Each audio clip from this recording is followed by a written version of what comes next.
হারাম, মা বাপকে অসন্তুষ্ট করা হারাম। কথা বলেন। আমাদের সময় কম জুমার, আজকে এখানে চমৎকার কথা বলতাম। পৃথিবীতে শুধু টাকার পিছনে দৌড়া, পৃথিবীতে টাকা আর ইজ্জত আর ইজ্জত। রাসূল পাক সাল্লাল্লাহু আলাইহি ওয়াসাল্লাম বলেছেন, পৃথিবীতে একটা গুনার শাস্তি পৃথিবীতে পাওয়া লাগবে, সব গুনার শাস্তি আখেরাতে। দুনিয়ায় দিলে দিবেন, না দিলে নেই, আখেরাতে পাইতেই হবে। কিন্তু একটা গুনার শাস্তি আখেরাতে তো পাওয়াই লাগবে, দুনিয়ায়ও পাওয়া লাগবে, লাগবেই, এটা লাজিম। আসমান যেমন সত্য, সূর্য উঠা যেমন সত্য, পৃথিবীতে একটা শাস্তি পাওয়া সত্য। এটা হলো কেউ যদি মা বাপকে জীবনে কষ্ট দেয়, এই গোলাম ইন্তেকালের আগে, মরার আগে পৃথিবীতে বেইজ্জত হবেই। আবারও বলছি, বেইজ্জত হবেই। আল্লাহ বলছেন, যে মা বাপকে কষ্ট দিল, মা বাপ সন্তানের উপরে কষ্ট নিয়ে দুনিয়ার থেকে বিদায় নিল, এই সন্তান পৃথিবীতে মরার আগে বেইজ্জত হবেই, কোনো সন্দেহ নাই, বেইজ্জত হবেই।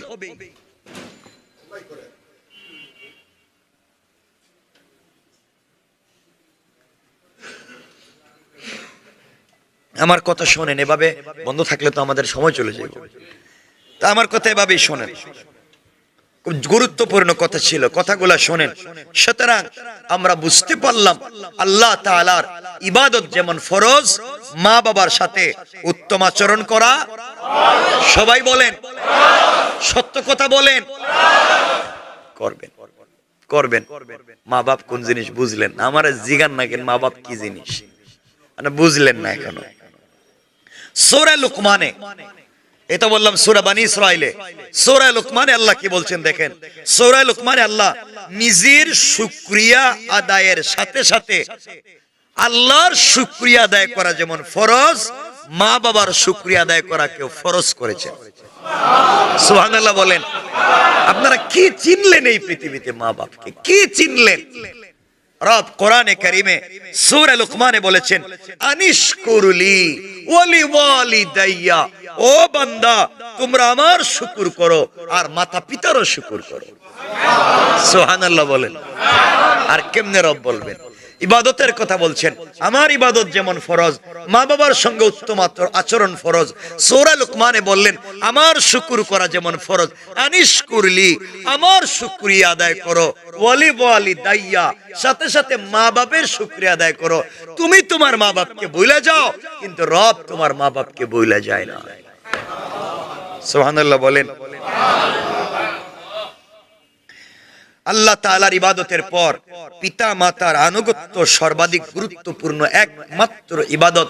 আল্লাহ তাআলার ইবাদতের পর মা বাপের অত্যাধিক সর্বাধিক গুরুত্ব হচ্ছে মা বাপের সঙ্গে উত্তম আচরণ করা, পিতা মাতার প্রতি কৃতজ্ঞ হওয়া একজন সন্তানের উপরে ফরজ, একজন সন্তানের উপরে ওয়াজিব। সহিহ বুখারীর একটি হাদিস এর পক্ষে পাওয়া যায়। হাদিসে এসেছে, কোন এক ব্যক্তি রাসূল সাল্লাল্লাহু আলাইহি ওয়াসাল্লামকে প্রশ্ন করলো, আল্লাহর কাছে সর্বাধিক প্রিয় কাজ কোনটি? তিনি বললেন, সময় মতো নামাজ পড়া। আইয়ুল আমালি আহাব্বু ইলাল্লাহ, রাসূল বললেন, as-সালাতু আলা ওয়াক্তিহা। পৃথিবীতে সর্বাধিক প্রিয় আল্লাহর কাছে ইবাদত হচ্ছে সময় মতো নামাজ। উনি বললেন, এরপরে কি? রাসূল বললেন, বিররিল ওয়ালিদাইন, এরপরে সর্বাধিক প্রিয় কাজ মাতা পিতার সাথে উত্তম আচরণ। সুবহানাল্লাহ বলেন। কুরতুবিতে, মুসনাদে আহমদ, তিরমিজি, ইবনে মাজাহ, মুস্তাদরাক, হাকিম, বিভিন্ন হাদিসের কিতাবে আবু দারদা থেকে বর্ণিত, রাসূল সাল্লাল্লাহু আলাইহি ওয়াসাল্লাম বলেছেন, পিতামাতা হচ্ছে জান্নাতের মধ্যবর্তী দরজা। সুবহানাল্লাহ বলেন। পিতামাতা হচ্ছে জান্নাতের মধ্যবর্তী দরজা। এখন তোমাদের ইচ্ছা এর হেফাজত করো, আর ইচ্ছা হইলে এটার বিনষ্ট করো। এক নাম্বার, হযরত আব্দুল্লাহ ইবনে ওমর রাদিয়াল্লাহু তাআলা আনহু riwayate বর্ণিত, রাসূল সাল্লাল্লাহু আলাইহি ওয়াসাল্লাম বলেছেন, পিতা জান্নাতের মধ্যবর্তী দরজা। এখন তোমাদের ইচ্ছা সে দরজার হেফাজত করো অথবা একে তোমরা ধ্বংস করে দাও। সুতরাং রাসূল সাল্লাল্লাহু আলাইহি ওয়াসাল্লাম বললেন, আল্লাহর সন্তুষ্টি পিতামাতার সন্তুষ্টির মধ্যে, আল্লাহর অসন্তুষ্টি পিতামাতার অসন্তুষ্টির মধ্যে। রব বললেন রিজা রব্বে ফি রিজাল ওয়ালিদাইন, আল্লাহর সন্তুষ্টি একমাত্র মা বাবার সন্তুষ্টির উপরে। কোন সন্তানের উপরে যদি মা বাপ সন্তুষ্ট হয়ে যায়, আল্লাহ 100% সন্তুষ্ট। আর কোন সন্তানের উপরে যদি মা বাপ অসন্তুষ্ট থাকে, আপনি কাবা ঘরের ইমাম হন, সারা দুনিয়া দান করে দেন, আল্লাহ আপনার উপর অসন্তুষ্ট। সহজ ওয়াজ। মা বাপ সন্তুষ্ট, আল্লাহ সন্তুষ্ট। মা বাপ অসন্তুষ্ট, আল্লাহ। কথা বলেন আল্লাহ। আমাদের কাজ কি? আমাদের কাজ কি? মা বাপকে সন্তুষ্ট করা। তাইলে আল্লাহ এমনি সন্তুষ্ট হয়ে যাবেন ইনশাআল্লাহ। বলেন হযরত আবু উমামা রাদিয়াল্লাহু তাআলা বর্ণনা করছেন ইবনে মাজাহ থেকে, রাসূল সাল্লাল্লাহু আলাইহি ওয়াসাল্লামকে এক ব্যক্তি জিজ্ঞাসা করল, ইয়া রাসূলুল্লাহ, সন্তানের উপরে পিতামাতার হক কি? হযরত আবু উমামা জানেন, বলেন রাসূল সাল্লাল্লাহু আলাইহি ওয়াসাল্লামকে এক ব্যক্তি জিজ্ঞাসা করল, ইয়া রাসূলুল্লাহ, সন্তানের উপরে পিতামাতার হক কি?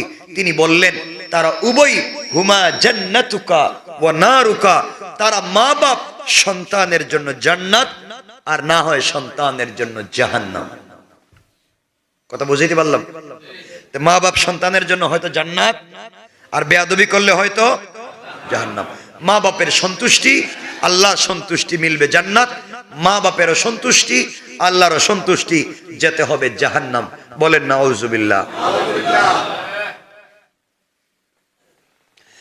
রাসূল সাল্লাল্লাহু আলাইহি ওয়াসাল্লামকে ইবনে আব্বাস রাদিয়াল্লাহু তাআলা আনহু বর্ণনা করেন, নবীজি সাল্লাল্লাহু আলাইহি ওয়াসাল্লাম বলেছেন, যে ব্যক্তি আল্লাহর ওয়াস্তে পিতামাতার আনুগত্য করে, তার জন্য জান্নাতের দুটি দরজা খোলা থাকবে। সুবহানাল্লাহ বলেন। আর যে ব্যক্তি তাদের অবাধ্য হবে, তার জন্য জাহান্নামের দুটি দরজা খোলা থাকবে। সহজ ওয়াজ, এখানে আর কিছু নাই। যদি পিতামাতার মধ্য থেকে একজনই ছিল, তবে জান্নাত অথবা জাহান্নামের একটা দরজা খোলা থাকবে। একথার অর্থ হচ্ছে সন্তান একজনকে পাইলো, হয়তো মাকে পাইলো অথবা বাবাকে পাইলো, দুজনকে পায় নাই। যাকে পাইলো তারাই বা খেদমত করবে, যাকে পাইলো তাকে সন্তুষ্ট করবে, তাকে যদি অসন্তুষ্ট করে সে জাহান্নামী। এখন কথা হলো, একজন জিজ্ঞাসা করেন, ইয়া রাসূলুল্লাহ, যদি মা বাপ সন্তানের উপরে জুলুম করে, তাইলেও কি সন্তানের উপরে মা বাপ জুলুম করে, তাইলেও কি সন্তান জাহান্নামে যাবে যদি মা বাপকে সন্তুষ্ট না করে? নবীজি সাল্লাল্লাহু আলাইহি ওয়াসাল্লাম বলেন, আবার বলো। তখন এই ব্যক্তিটা বলল, শাস্তিটা বাণী কি এতটুকুন পর্যন্ত প্রযোজ্য যখন পিতামাতা ওই ব্যক্তির প্রতি জুলুম করে? তিনি বললেন, যদি পিতামাতা সন্তানের প্রতি জুলুম করে, তবুও পিতামাতার অবাধ্যতার কারণে সন্তান জাহান্নামে যাবে। আর কেমনে বুঝাইতাম? যদি মা বাপ সন্তানের উপরে জুলুমও করে, আর সন্তান যদি মা বাপের অবাধ্য হয়, এই সন্তান, কথা বলেন না কেন? এর সারমর্ম হলো, মাতা পিতা যদি সন্তানের প্রতি জুলুম করে, তাইলে কখনো এই সন্তান প্রতিশোধ গ্রহণ করবে না। মা বাপ সন্তানের প্রতি জুলুম করে, সন্তান কোন সময় মা বাপের প্রতি, কথা বলেন না কেন, জুলুম করবে না, প্রতিশোধ নিবে না। অনেক সন্তান আছে, মা বাপ তাকে কষ্ট দেয়, হে প্রতিশোধ নেওয়ার জন্য দাঁড়িয়ে যায়, কত চেষ্টা করে মা বাপের কাছ থেকে প্রতিশোধ নিবে। রাসূল সাল্লাল্লাহু আলাইহি ওয়াসাল্লাম বলেছেন, তারা জুলুম করলেও সেবা, যত্ন এবং আনুগত্যের হাত গুটিয়ে দেওয়া যাবে না। মা